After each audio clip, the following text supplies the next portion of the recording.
Assalamualaikum warahmatullahi wabarakatuh. Perkenalkan, nama saya Yudi Dwi Kunjoro, absen 51 prodi D4 LM. Di sini saya akan menjelaskan atau menerangkan mengenai tugas pendidikan kewarganegaraan yang diberikan oleh dosen Ibu Rika. Untuk lebih jelasnya dan mendetail soal profil saya dilihat di selanjutnya.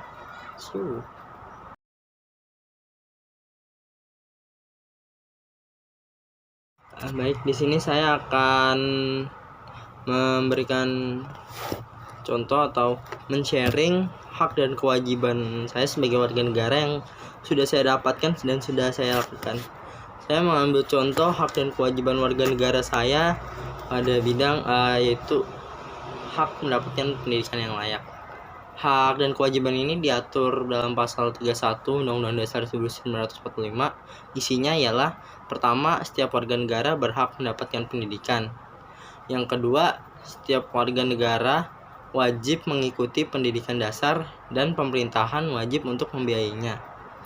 Yang ketiga, pemerintah mengusahakan dan menyelenggarakan suatu sistem pendidikan nasional yang guna meningkatkan keimanan dan ketakwaan serta akhlak mulia dalam rangka mencerdaskan kehidupan bangsa, yang hal ini diatur dengan undang-undang. Yang keempat, negara memprioritaskan anggaran pendidikan sekurang-kurangnya 20%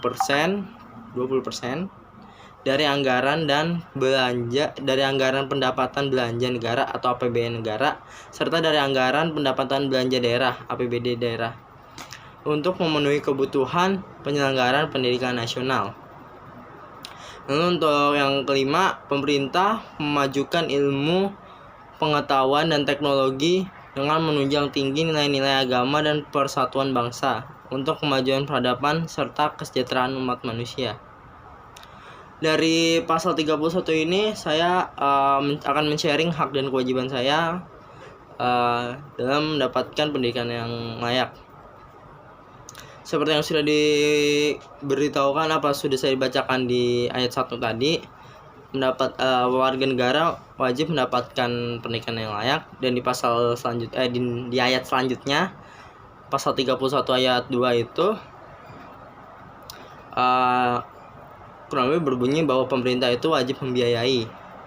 Dan di sini terbukti hak saya sebagai warga Indonesia atau warga negara Indonesia sudah dijamin pemerintah dengan didirikannya sekolah-sekolah negeri, baik dari sekolah negeri dasar atau SD negeri dasar, hingga tingkat SMA negeri, yang mana saya mengalaminya secara gratis dan dibiayai oleh pemerintah.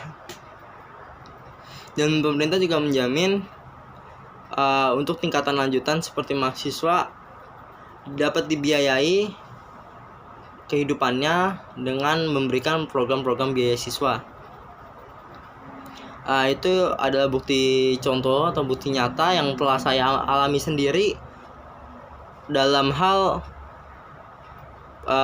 hak dan kewajiban warga mendapatkan pendidikan yang layak.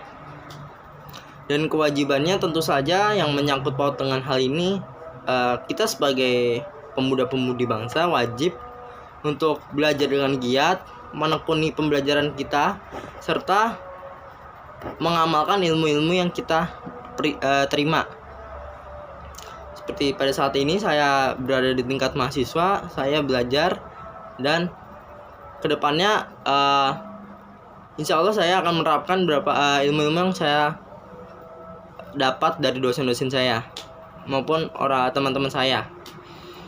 Dan selain ilmu juga, karena tadi di salah satu ayatnya disebutkan sesuai dengan meningkatkan iman dan takwa serta akhlak mulia, selain belajar juga kewajiban kita sebagai mahasiswa ataupun pemuda-pemudi bangsa ialah wajib untuk mengedepankan keimanan kita dan akhlak mulia kita. Mengapa demikian? Karena yang namanya ilmu harus diajar dengan akhlak. Ketika ilmu terlalu lebih ke depan ketimbang akhlak, maka itu tidak akan balance atau tidak seimbang. dan nanti kedepannya akan memunculkan pemuda-pemudi Indonesia yang pintar namun memintari orang lain. Dalam konteks ini mungkin bisa saya sebut contohnya sebagai koruptor. Begitu sebaliknya, akhlak kita yang maju namun pendidikan kita yang kurang pun sama aja tidak seimbang, tidak balance. Bisa saja nantinya ke depan para pemuda ini hanya akan dibodohi dan dipintar-pintari oleh orang yang lebih pintar dari mereka. Mungkin itu saja yang bisa saya sharing soal pasal 31 ayat 1 hingga 5 yang sudah saya sebutkan barusan mengenai mendapatkan pendidikan yang layak. Kurang lebihnya mohon maaf. Wassalamualaikum warahmatullahi wabarakatuh. Semoga hal yang saya sampaikan ini bermanfaat bagi kita semua dan orang lain. Terima kasih, selamat malam, sampai jumpa kembali.